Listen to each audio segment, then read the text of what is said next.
किसी ने बड़े ही कमाल की बात कही है।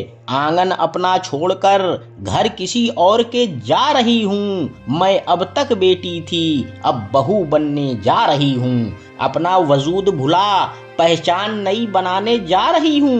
बेफिक्रियां भूल के जिम्मेदारियां उठाने जा रही हूँ। जी हाँ दोस्तों, मैं लेकर आया हूँ सास बहू की एक जबरदस्त इमोशनल स्टोरी, जिसको सुनकर आप बहू का दर्द समझ पाएंगे। तो ध्यान पूर्वक सुनिएगा। बहू, ये क्या सब्जी बनाकर रख दी तूने? अरे रंग देखा है इसका, बिल्कुल फीका। क्या कहेंगे दामाद बाबू? कोई काम तो ढंग से कर लिया कर। अर्चना जी अपनी बहू कामनी को डांटते हुए बोली। माँ जी, पता नहीं इस बार के मसाले कैसे आए हैं, जितने भी डाल लो खाने में रंग ही नहीं आता।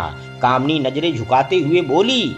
चल ज्यादा बहाने मत बना, मान क्यों नहीं लेती कि तुझे बनाना ही नहीं आता।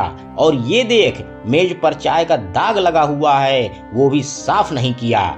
इस बहू ने तो नाक में दम कर रखा है।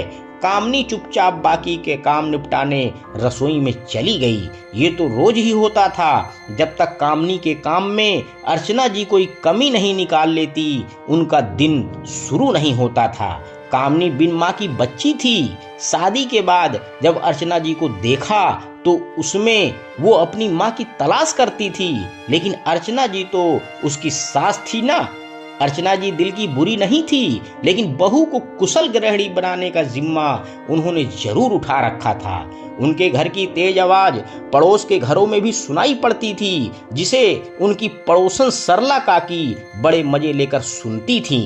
एक बार अर्चना जी को 2 दिनों के लिए अपने भाई के घर जाना पड़ा। उन्हें बहुत चिंता थी कि उनकी बहू उनके बिना घर कैसे संभालेगी, इसलिए पड़ोसन को बहू का थोड़ा ध्यान रखने के लिए कहकर वो चली गई। अर्चना जी की अनुपस्थिति में सरला काकी खुद को कामनी की सास समझने लगी थीं। उन्हीं की तरह वो भी कामनी के हर काम में नुक्स निकालती रहती थीं। कामनी के लिए 2 दिन काटने बहुत मुश्किल हो गए थे। अगले दिन कामनी सारा काम निपटाकर दोपहर का खाना बना रही थी तो सरला काकी आ धमकी। बहू, तेरी सास ठीक कहती है, तुझे किसी काम का सुर नहीं है। अरे ये क्या सफाई की है तूने? आंगन में मक्खियां भिनभिना रही हैं। और ये पोछा देख, अभी तक सूखा नहीं है। मायके से कुछ सीख कर नहीं आई? सरला काकी चिल्ला रही थी कि तभी अर्चना जी ने घर में प्रवेश किया। सरला, तू मेरी बहू पर चिल्ला क्यों रही है? जीजी, तुम्हारी बहू सच में बड़ी निकम्मी है, एक काम ढंग से नहीं करती।